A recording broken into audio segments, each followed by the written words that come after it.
Hello, welcome to Reach the World. My name is Hideyuki Yoshioka, or Hide. In this program, I invite some guests who are working in cross-cultural situations, and I ask them to share their perspectives, experience, suggestions to reach the world. Today's guest is McCoy, who's working in Japan for many years as a coach, change agent, and leadership development professional. I guess he gives a lot of insight for us. Mick, thank you for joining. Thank you for having me, Hide. It's great to be here. Yeah, me too. So, first of all, I would like you to introduce yourself. Okay. What's your background? Where your expertise? Sure. Okay, so my background is that I grew up in an environment in Belfast in the northeast of Ireland, where it was what in the coaching world would be called VUCA. It was volatile, uncertain, complex, and ambiguous because there was a low-level civil war going on at the time when I was growing up. So lots of bombings, lots of shootings, many people dying in a small population. Yeah, and basically people who looked just like each other were killing each other over identity. I see. And this really made me think a lot about how easily people can disagree and how important it is to not force agreement on people, but allow people to co-create their agreement. Yes, and that's something which has been very useful for me in my career up until now, and I put it to good use, helping people through change. Yeah, so I help people to make sense of change in the organization. I help them to co-create how that change will affect them. And the result is that they feel ownership for the change and they enjoy delivering it. They certainly will enjoy delivering it. They are empowered, energized, and excited for it. And it's something that I call change that your team will love. I see.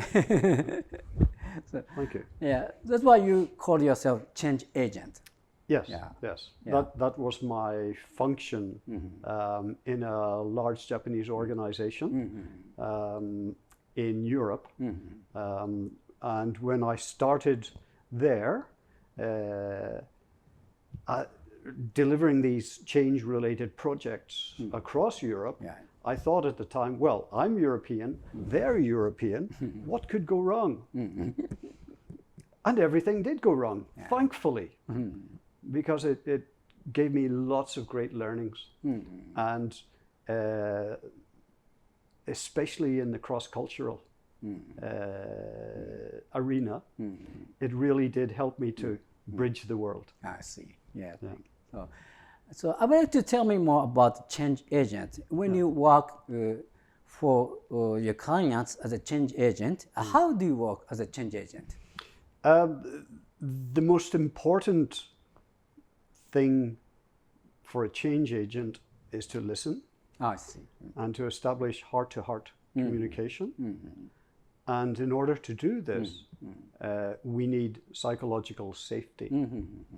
And that psychological safety means that you promise to the other person that they can share everything they want to share with you, and that you will not tell their boss, for example, you will not report to the organization, even if the organization says to me, for example, what's that person saying? Tell me. I will refuse to do so, and if I need to fire myself, then I will. I'll fire myself from the engagement, because this promise of confidentiality is sacred. I see. So I understand very important substance about change agent. So do you actually provide something workshop training for change management, change something, or do you provide consulting service? I can provide both. Oh, I see. The workshops, typically it's going to be a 2-day workshop. In advance of that 2-day workshop, I like to get about 30 minutes with each of the participants, I see. either on Teams or Zoom. And once again, the psychological safety is there. It's in total confidence. And they share their apprehensions about the change and what is going on for them within the organization. Yeah, and this is a great way to sow seeds for the change, and to get people to begin to buy in. It is followed by 2 days of exploration. First of all, making sense of the change, working together in rounds and rounds and rounds. So if it's 12 people, for example, they will be sat at 3 tables of 4, just like we have today. And I will have them working together and mixing the groups up constantly, and exploring different questions that I put to them regarding the change, regarding the future, and that ideal state that they would like to see for the organization. Yeah? And when they're co-creating the change, the result is that they get this far better feeling of ownership for it. Yeah? And this ownership, this feeling that their voice is actually heard and not just acknowledged, but valued. This really makes a big difference for their feeling of responsibility for the change, their accountability, and the energy and excitement for actually delivering the change. I see. Thank you. So, by the way, you are now working in Japan. Yes. How many years have you been working in Japan? Working in Japan, let's see, total of 18 years. 18 years. Oh, very long. Yeah. And that is broken up between my first 5 years in Japan in my early 20s and recently. Yeah. Nice. So I've been working with Japan for all of my adult life. I see. So, either here or in Europe. Okay. So can I ask you, what brought you to Japan? Curiosity. Curiosity. Curiosity. Yeah. What fascinates you? Well, Japan culturally was, and recently, of course, we've heard of Galapagos Japan, but Japan truly was a country that had not been so affected by European countries. One of the effects of Sakoku, I guess, when the country was closed. So this really developed something that was quite unique, and that had fascinated me for a long time. And of course, when I was growing up, we were starting to see, for example, my father buying a Toyota. And for the first time in his life, he had a car which didn't break down. And that added fabulous value to our lives. So before you came to Japan, you already familiar with Japanese culture, Japanese stuff? Well, of course, I think for all of us, all 8 billion of us around the world, we all have certain assumptions about culture. I see. Yeah. So I had mistakenly thought that everybody in Japan had a garden, for example, because Japanese gardens are so famous. like Japanese garden. Yes. And of course, this isn't the case. In the cities, most people for example, central Tokyo, most people live in apartment blocks. I see. So you have lots of experience as a professional working in Japan. When you work in Japan as a professional, have you ever had very difficult situation you struggle to be used, particularly due to cultural difference? There were probably many at the beginning. However, culture, once we get used to working across culture, it's a little bit like being a fish swimming in the water. You don't see the water. Yeah. Occasionally there are still things that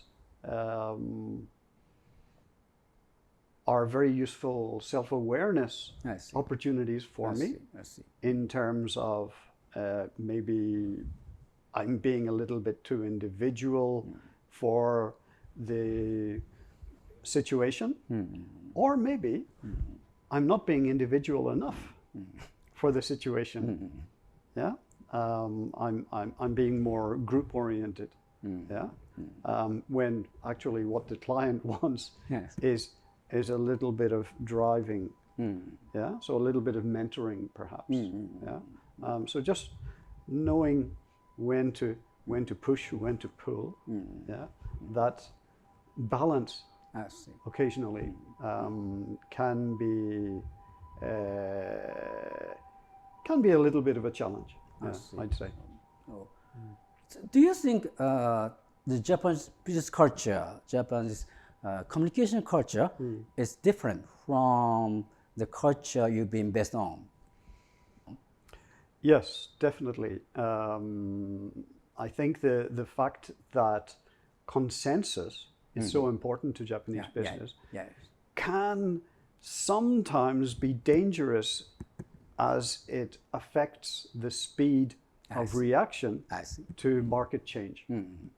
Yeah, and especially these days with technology advancing so rapidly, we're seeing that companies really need to be a lot more agile in terms of their response to the market. I see. Yeah.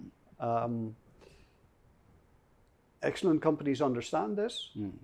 Some companies want to understand it, and really, in terms of wanting to understand it, that I think that's an opportunity for people like you and I with those companies that are wanting to not just globalize, but actually get themselves more accustomed to the speed of change. I see. So, do you think that the business custom, business culture should be changed or improved? I think the business culture, what's best for the business culture is encouraging the business culture to change itself. If we look at the news, for example, today, we saw that Honda and Nissan, Mitsubishi Motors, might be forming an alliance. And that's typically, if we look across the Pacific, there's the Fiat Chrysler alliance. If we look at China, for example, which is arguably the biggest competitor, the biggest threat in the automotive world to all its peers around the world, there is hyper competition at the moment. So these alliances make a lot of sense.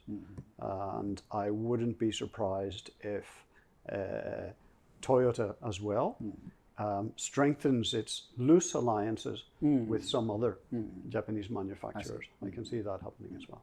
Okay, thank you. So in the conversation, the word globalization came up. Yes. So, in Japan, there was momentum of globalization. During 2010 to 2020, it was big momentum. in Japanese, グローバル化、グローバル人材育成。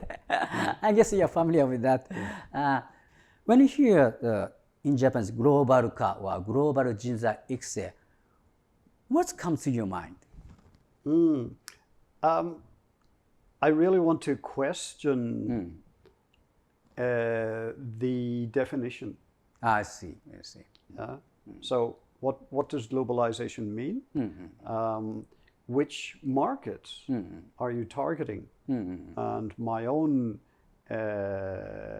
experience in working in the corporate world is that it's too easy to ignore what could possibly be the biggest markets for you, because those markets are still developing. So I don't believe that there's a lot of value in focusing on what are mature markets.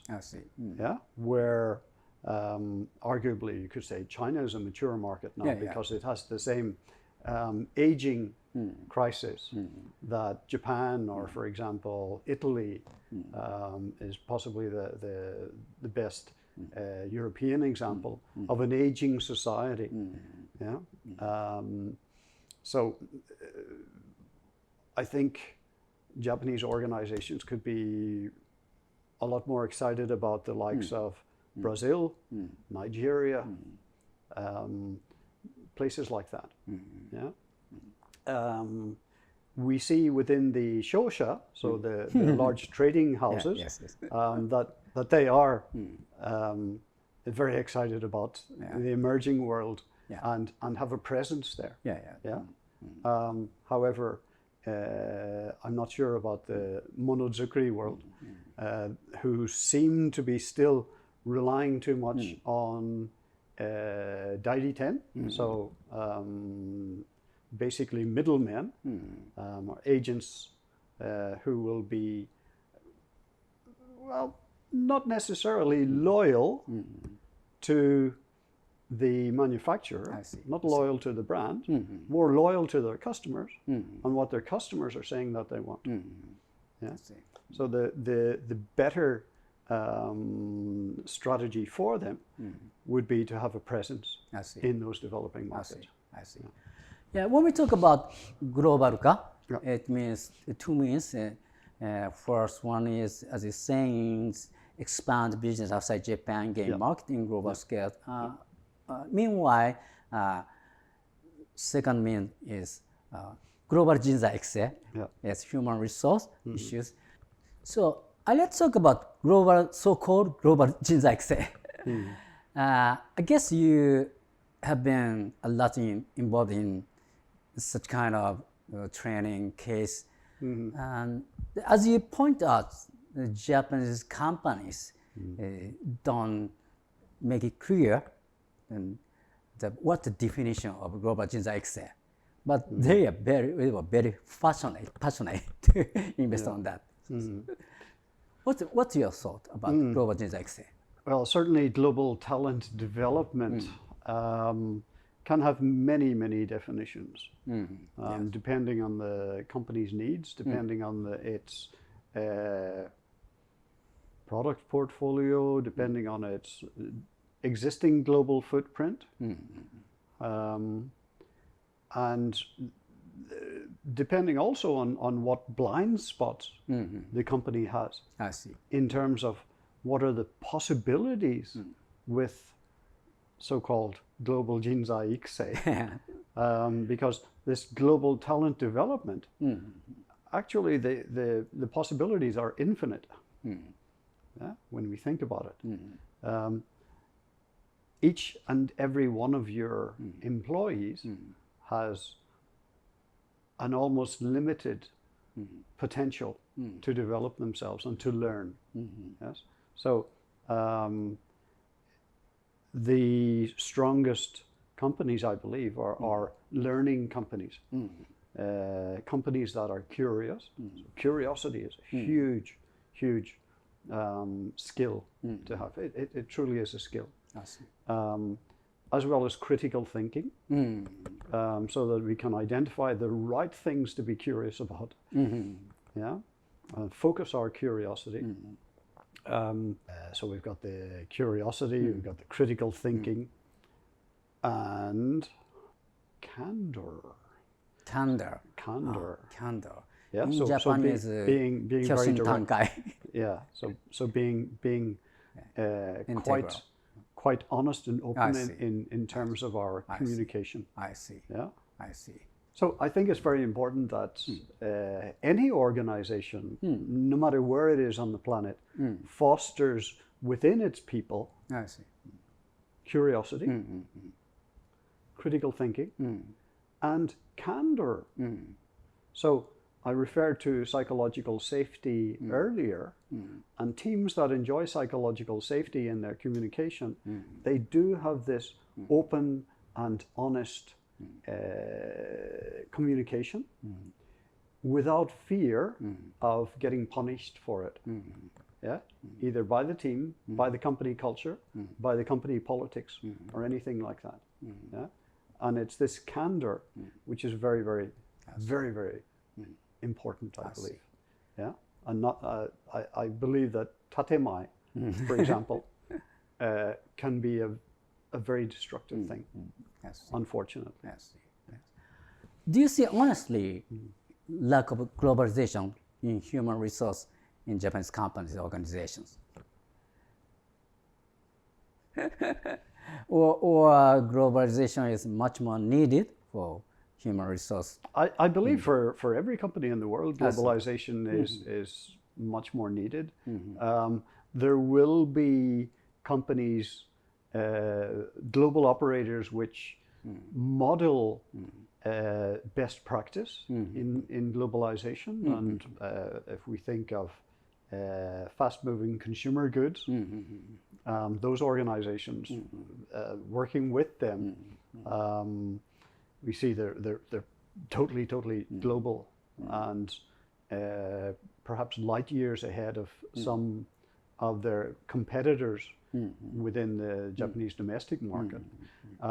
One danger for Japan is that the domestic market itself has, for decades, really since the I guess the 1970s, it's been a wealthy market, and for a lot of organizations, their focus, Japanese companies' focus, has mainly been kokunai.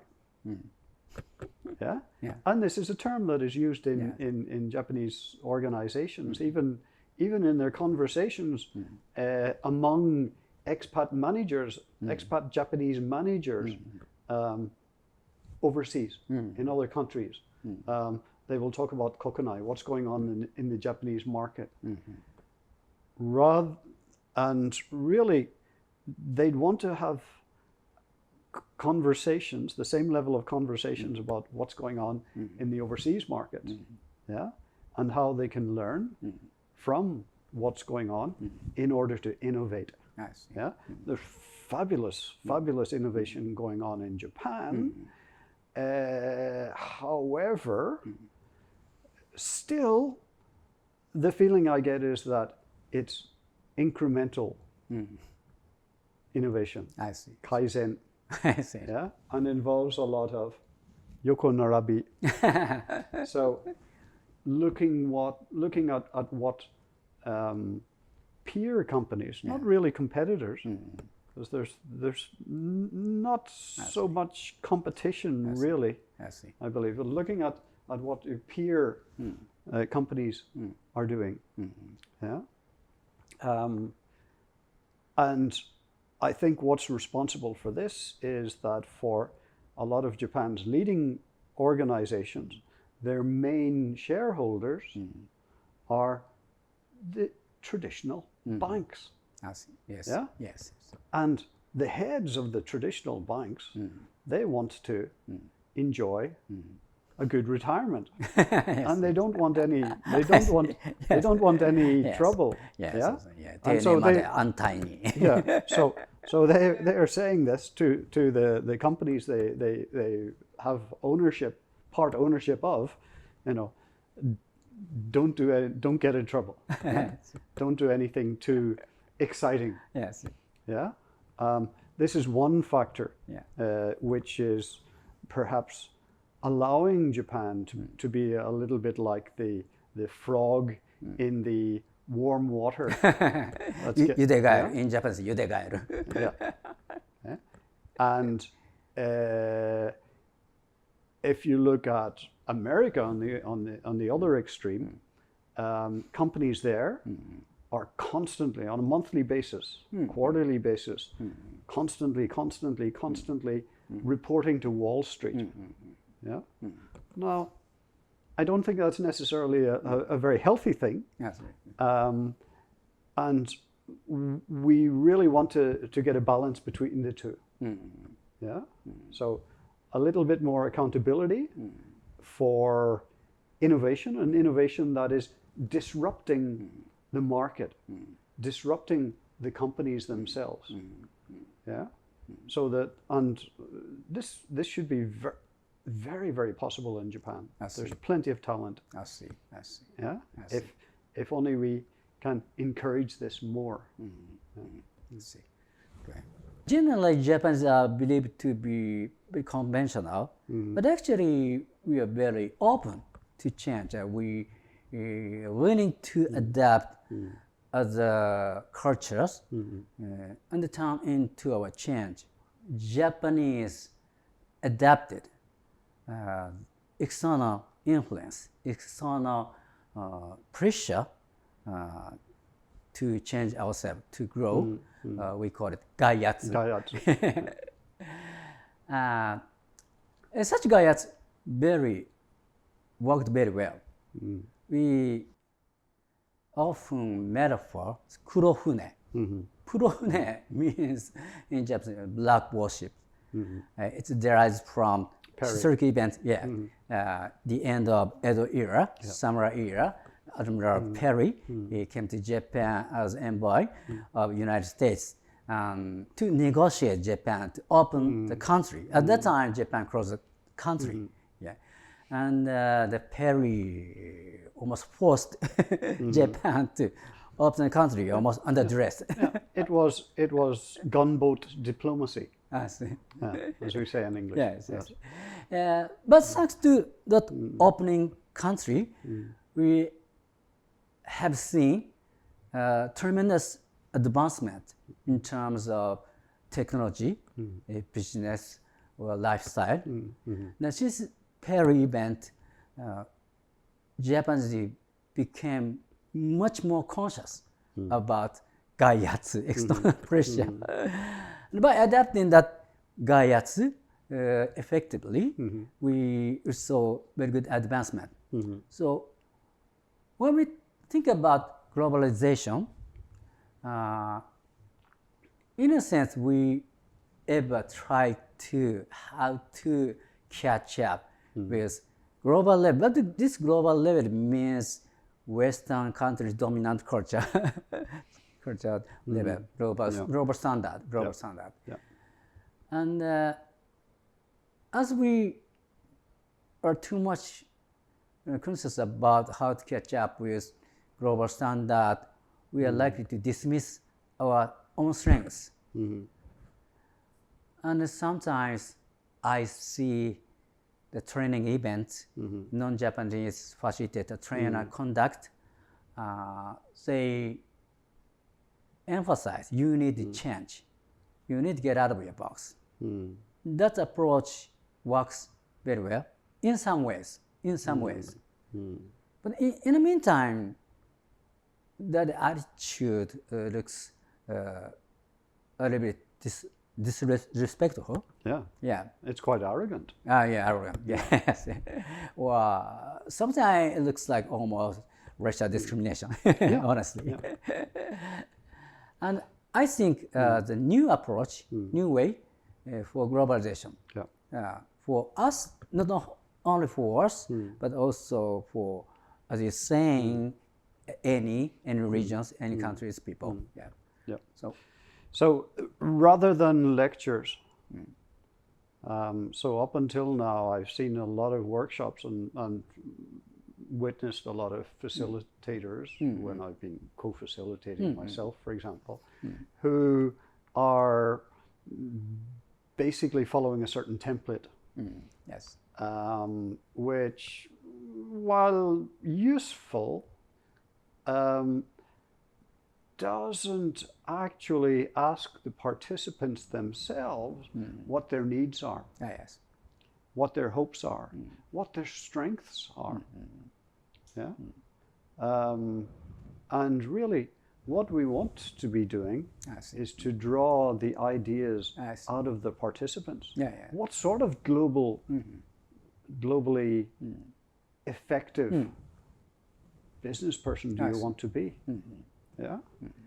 And have them brainstorming together exactly what global Jinsai Ikse's needs, so global talent development's needs, are for them, and how it impacts them, and what they would like to see. I think that would be a very, very useful element of those workshops, and the flexibility to work around that. And we have tools now which can bring us the necessary information very, very quickly. Yes. And I heard that you have very unique approach of leadership development. You call it leadership branding. Leadership branding, yeah. Yeah. Tell me more about it. Well, leadership branding is really encouraging leaders, no matter what their background is, or what their nationality, what their culture is, encouraging leaders to be more authentic. I see. Yeah, to be more real, I guess, and share more about themselves, and not just the mask that they bring to work. Yeah, so a great way of getting closer to people, and everything in business is about heart-to-heart communication. Everything in business success, that is.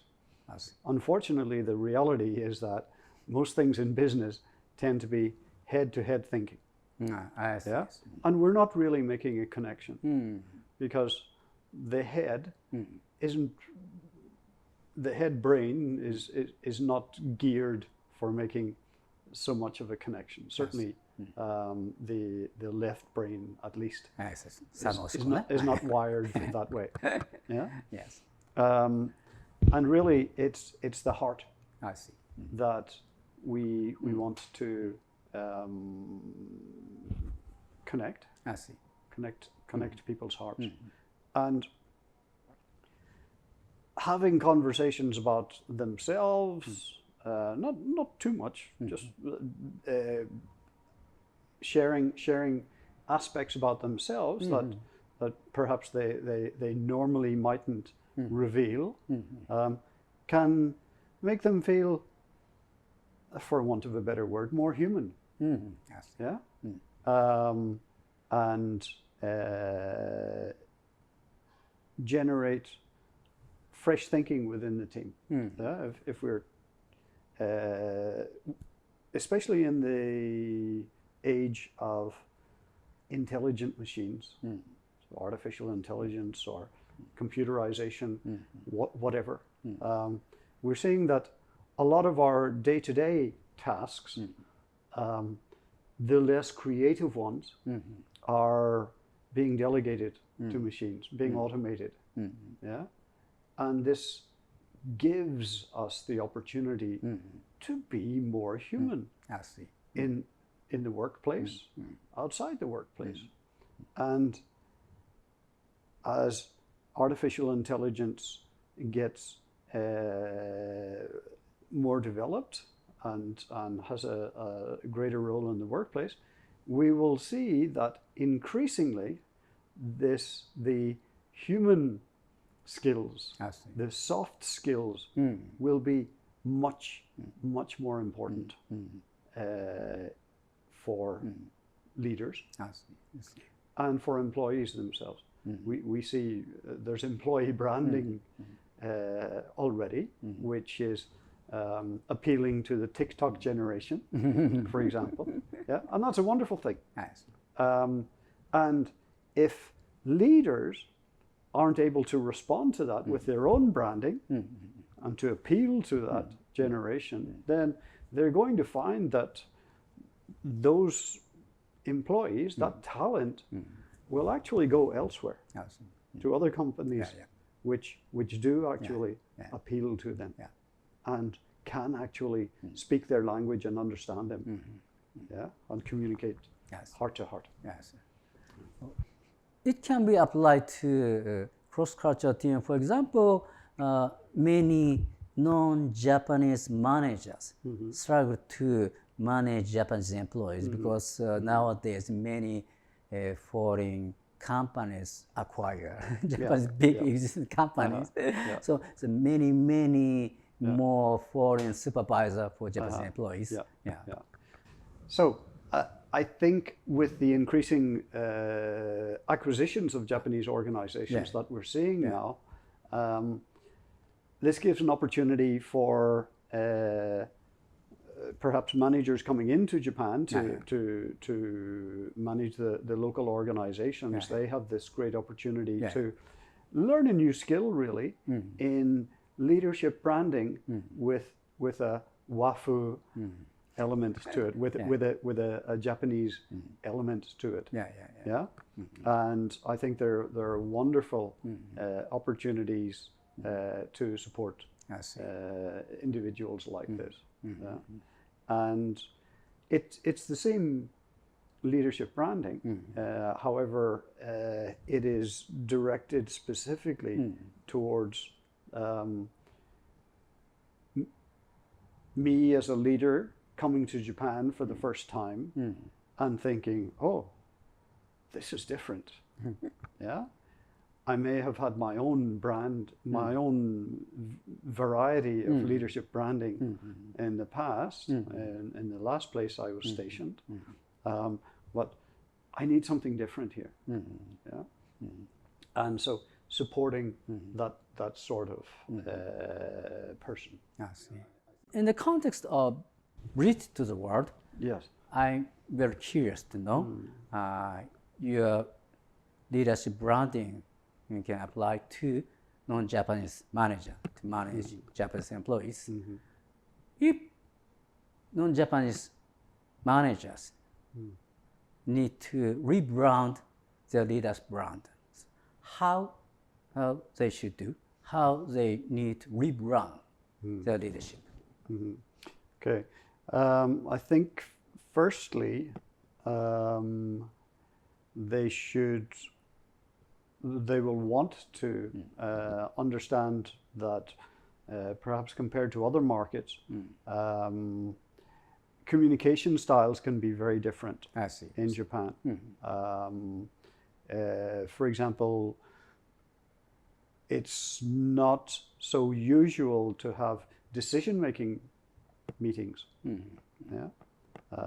So it may be that you suddenly find yourself you've acquired a company which looks great on paper, and you're thinking, wow, this is great value. This organization, they're doing wonderful things, and you come in and you discover that they don't have decision-making meetings.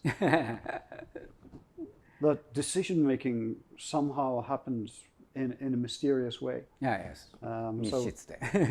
So we might have the nemowashi, the binding of the tree roots before the tree is moved. Or the ringisho, for example. And so compared with other markets, a very decelerated and fragmented form of decision making. Which culturally is geared towards building consensus in a very Japanese way. So it may be, for example, that the manager needs to acclimatize herself to this sort of environment and work with it. Because it's a system. And if we try to change any system rapidly, the system will just fight back, and it will beat us, because we are just one manager, and the system is it's a system. It's a ecosystem within itself, which does defend itself. Yeah? So that would be one element, decision making, and perhaps slowly but surely getting people to, and I refer quite frequently to psychological safety. So increasing levels of psychological safety in the workspace, so that tatemae becomes less important, and people can be candid with each other, a little bit more candid, not totally candid. We don't want to insult each other. Develop critical thinking, and that curiosity, the curiosity that spurs growth. What if questions. So another element of leadership branding, in terms of coming to Japan as a non-Japanese manager, would be working with teams who are used to a culture of collective responsibility. I see. Yeah? So if you've come from a very individualistic society where there's individual responsibility, and people's performance is rated on an individual basis and rewarded on an individual basis, you're going to get quite a shock coming to Japan, especially if you've acquired a traditional Japanese organization, where people are much more used to having collective responsibility. And of course, with collective responsibility, there's a lot of safety. So how do we ensure that people still feel safe while increasing and encouraging people to take more individual responsibility? And this will be something that all of the organization needs to get involved in, because this is a serious culture change. And I think there are opportunities there for interventions, facilitated interventions in those types of organizations. I see. Honestly, I think we need to change our conventional or custom. As you mentioned, incrementalism or collective responsibility. Honestly, I need to change such conventional custom, but I keep the balance between making effort change by gaiatsu and acceptance for traditional style is very important. Obviously, the balance is crucial to success in a Japanese organization, regardless of how your ownership, even if you own 100% of the stock, acceptance by your teams is very, very important. In any part of the world, your teams may say, "Oh yes, I understand. Yes, good, thank you." However, what they say and their motivation to deliver on somebody else's idea might be very different. So key to this is actually getting people to think, well, this is my idea too. So how do we allow those people to feel ownership for the idea? I see. And basically, the simple question is, let them decide.